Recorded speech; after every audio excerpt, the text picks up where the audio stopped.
Morning, folks. It's Monday. It's July the 27th, and you're tuned to another fine episode of Waking Up with Danny. A hugely important show today. With it today, I learned that's just going to knock your socks off. In all fairness, folks, I learned it last week, but you will learn it today, so it still works. Correct. Let's just move right on in. See what's going on up in the sky. It's time for the weather. It's time for the weather. It's time for the weather. It's time for the weather. Waking up with Danny. A major severe weather event is set to unfold across northern U.S. plains and Canadian prairies on Monday and Monday night with possible large damaging tornadoes. The threat will come as a potent storm system swings eastward out of the Rockies, providing ample energy for severe thunderstorms to tap into an area from southern Manitoba to Kansas. All of this energy will contribute to the intensity of the thunderstorms on Monday into Tuesday. In addition to tornadoes, thunderstorms are also expected to produce damaging winds, hail, frequent lightning, and torrential downpours as they develop on Monday and roll eastward through Monday night.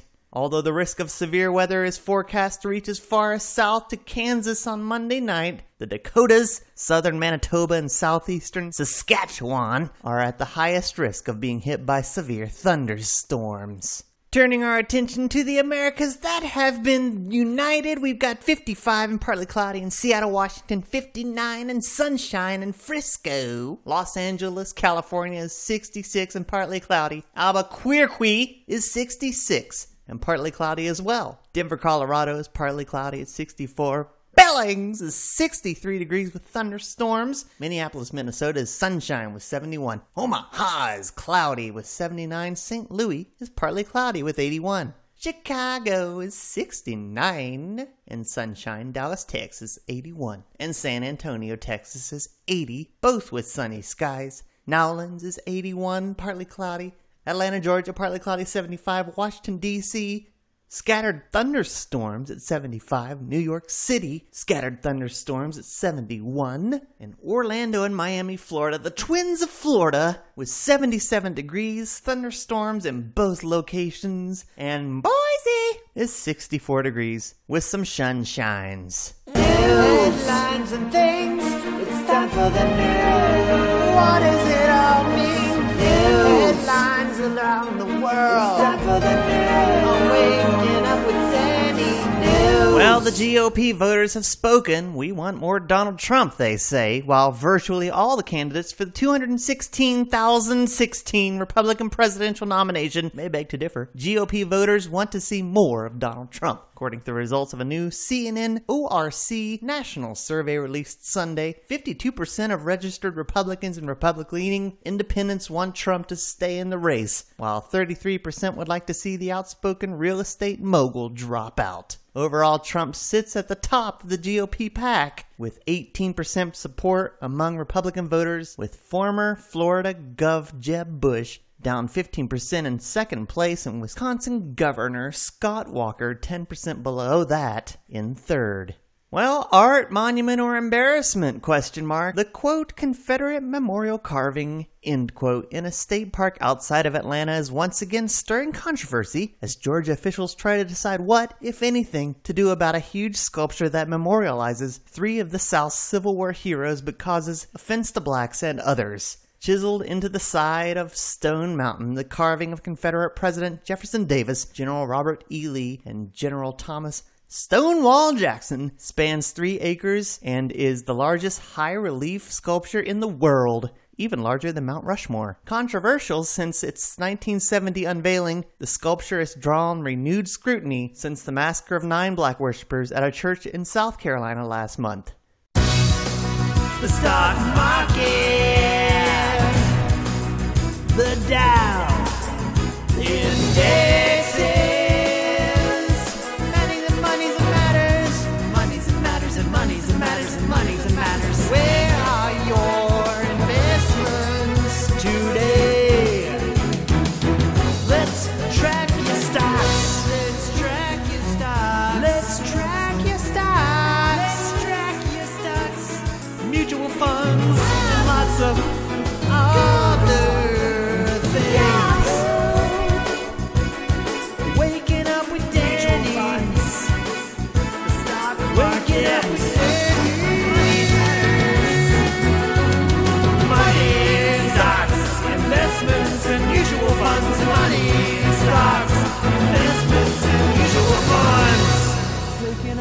Bit of breaking news coming out of Seoul, South Korea this morning. The Shanghai Share Index fell the most since early 2007 on Monday as Chinese stocks suffered a renewed sell-off despite government efforts to calm the market. The Shanghai Composite Index closed down 8.5% at 3,725.56, with most of the plunge occurring in the last hour of trading. Other stock benchmarks around the world were also lower. In Europe, Britain's FTSE 100 fell 0.1% to 6,573.22. Germany's DAX shed 1.3% to 11,198.22. France's CAC, or CAC 40, dropped 1.3% to 4,990.17. Futures augured with a sluggish day for Wall Street. S&P 500 and the Dow futures were both down 0.3%. Monday's fall in the Shanghai market was the biggest one-day decline in Chinese stocks since an 8.8% plunge on February 27, 2007, according to financial data provider FactSet. Today in history, a lot of things have happened. Maybe a man flew to the moon. Maybe a baby was saved by a baboon. We'll get to the bottom of this and much, much more on Today in History. I'm waking up with Danny. It's Today in History, July 27th. Today is Bagpipe Appreciation Day, Cross the Atlantic Communication Day, National Barbie in a Blender Day, National Creme Brulee Day, National Korean War Veterans Armistice Day, National Scotch Day, Take Your Pants for a Walk Day, and Walk on Stilts Day. Well, on this day, many a year ago, in 1996, a bomb exploded at Atlanta Olympic Park. One was killed, 110 people were injured. In 1986, Greg LeMond was the first American to win the Tour de France. In 1949, the first jet-propelled airline, de Havilland Comet, flies. In 1947, Yogi Berra starts a record 148-game errorless streak. And in 1940, Billboard magazine starts publishing its bestseller charts. Births and deaths. People were born and died today. We're gonna talk about it.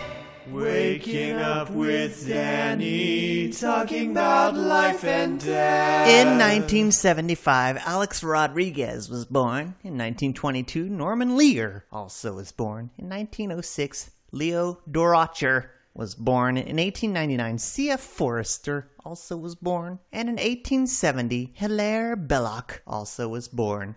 But wouldn't you know it, people also met their maker. In 2003, Bob Hope, comedian, road movies, dies at 100 years old. In 2002, Frank Inn, a Hollywood animal trainer, was discovered in Benji, dies at 86. In 1990, Elizabeth Allen, an actress from Tale of Two Cities, Camille, and Java Head, also dies. In 1986, Leroy Holmes, an orchestra leader for The Tonight Show, from 1956 to 1957, he died at 72. In 1985, Joseph Old Smoky Joe Wood, pitcher from the Boston Red Sox, dies at 95. And in 1978, Ahsan Farid Alner, composer, dies at 72. And on the Wayback Machine, in the year 82, the good old 82, St. Joseph of Arimathea also dies. In 432, Celestine I, an Italian pope from 422 to 432, also dies. And in 916, Clemens van Ohrid, Bulgaria Bishop of Ohrid Saint, also dies. One more in 1101, Conrad Arce, the German king, from 1087 to 1098, also doth perish. Time for the quote. No one wants to die. Even people who want to go to heaven don't want to die to get there. And yet death is the destination we all share. No one has ever escaped it. And that is how it should be, because death is very likely the single best invention of life. It is life's change agent. Clears out the old to make way for the new. Steve Jobs. Yeah, and the word of the day is tohu bohu. a noun meaning chaos or confusion, some edamame from Hebrew tohu wa bohu, from tohu, formlessness, and bohu, emptiness. The earliest documented use was 1619. Our problem is tohu bohu. Our industry is drowning in it, but somehow, even with all the confusion and disorder, we managed to develop systems. Gerald Grokall said this. Take a little tohu bohu off the top. From Software Magazine in Inglewood, Colorado, November 1995. And a bonus thought for the day. Euphemism is a euphemism for lying. Bobby Gentry said this. He was a singer and songwriter, and he was born on this day, July 27th, 1944. And you know you gotta learn something today. Make your life better. The more you know, the more you know. You'll make your life better. And you know you gotta learn something today. You make your life better. The more you know, you'll make your life better. Today I learned, you'll make your life better.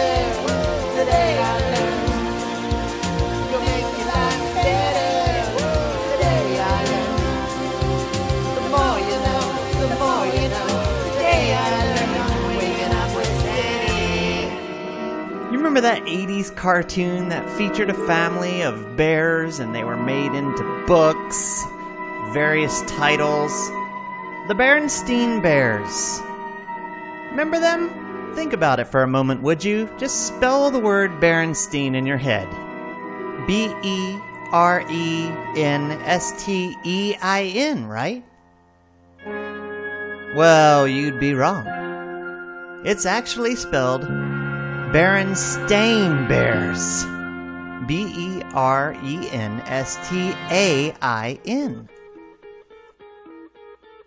Even though librarians, school teachers, children of the 80s and the like staunchly maintain the book is spelled Stein, the evidence in history states otherwise. Here's where it really gets interesting, folks. The theory goes is that at some point in the 90s, our dimension merged with another, where the title is actually spelled Berenstain. Even though the past was changed, our memories could not be erased. But it was pronounced Berenstein, right? Another weird detail to all this is if you YouTube old 80s videos and cartoons and commercials and the like, it was pronounced Berenstain. No way, right? So welcome, folks, to Dimension B, where Berenstein is pronounced Berenstain and is spelled Berenstein. Look it up on Google image search, even dig one of those dusty old books out of a closet. You'll find that it's spelled Berenstein.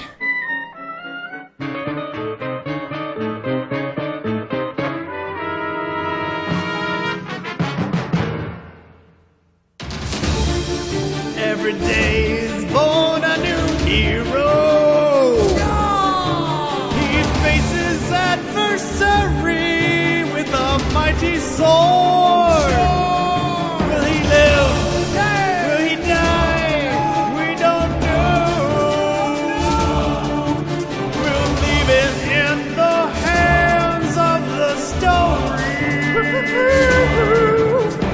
Short stories on Waking Up with Danny. Short stories on Waking Up with Danny. They're the opposite of long stories. They're actually quite short in length. They're short stories on Waking Up with Danny.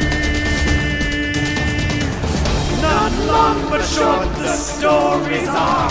Not long but short the stories are. The hero fighting against the dark forces of the forest. Waking up with waking up, waking up, waking up, waking up, waking up, waking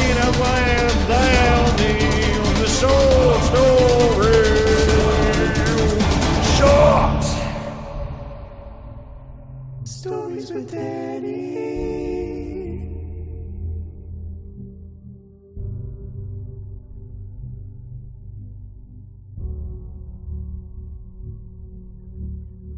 In a house besieged lived a man and a woman.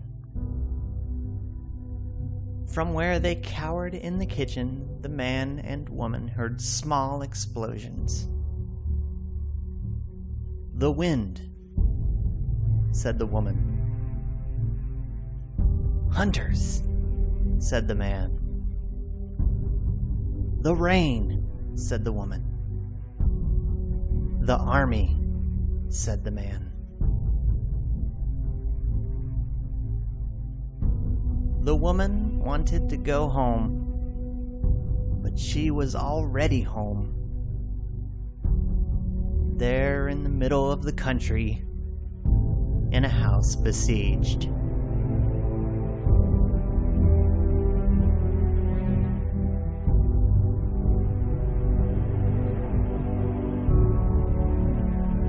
That was In a House Besieged by Lydia Davis. Yeah, and that's gonna do it for this episode of Waking Up with Danny. I'll be on vacation next week in Michigan. Join me on August 10th where I'll be back for more Waking. Till then, so long.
With